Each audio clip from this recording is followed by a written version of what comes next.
টি-20 বিশ্বকাপ ইতিহাসের আইকনিক মুহূর্তগুলির স্মৃতিচারণ করলে সেখানে যুবরাজ সিংয়ের নাম অবধারিতভাবেই এসে যায়।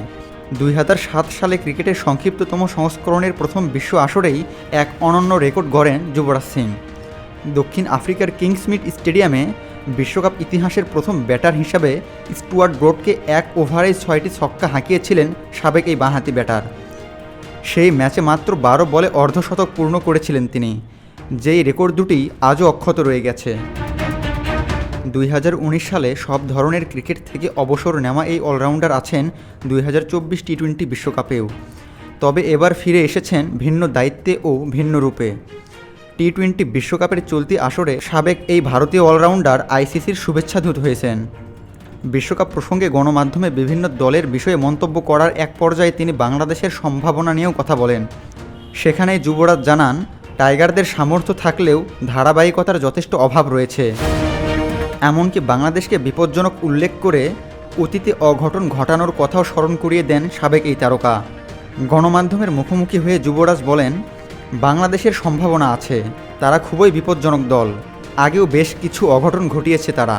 তবে বিশ্বকাপ জিততে হলে আপনাকে ধারাবাহিকভাবে পারফর্ম করতে হবে, যা বাংলাদেশ করতে পারছে বলে আমি দেখিনি।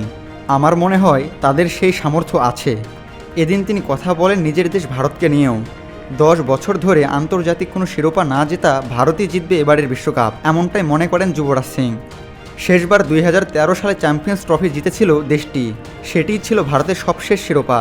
তার আগে 2011 সালে ওয়ানডে বিশ্বকাপ ও 2007 সালে টি-20 বিশ্বকাপ জিতেছিল তারা, যে দুটি বিশ্বকাপ জিততে গুরুত্বপূর্ণ ভূমিকা পালন করেন যুবরাজ সিং। তবে ভারত ছাড়াও সেমিফাইনালের জন্য ওয়েস্ট ইন্ডিজ ও পাকিস্তানকে ফেভারিট তকমা দেন সাবেক এই বিশ্ব চ্যাম্পিয়ন।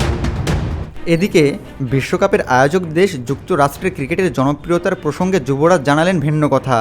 তিনি বলেন, আমেরিকায় ক্রিকেটটা খুব ভালোভাবেই জনপ্রিয় হচ্ছে, তারা খুব ভালো আয়োজন করেছে এবং এখন পর্যন্ত ঠিকঠাক লাগছে, কিন্তু আরও অনেক দূর এগিয়ে যেতে হবে। ক্রিকেট খেলতে আমেরিকার লোকদের আমন্ত্রণও জানান তিনি। 2 জুন স্বাগতিক যুক্তরাষ্ট্র ও কানাডার ম্যাচ দিয়ে পর্দা উঠেছে এবারের বিশ্বকাপের। বাংলাদেশ তাদের প্রথম ম্যাচ খেলবে 8 জুন শ্রীলঙ্কার বিপক্ষে। আবু তালহা, অন ফিল্ড।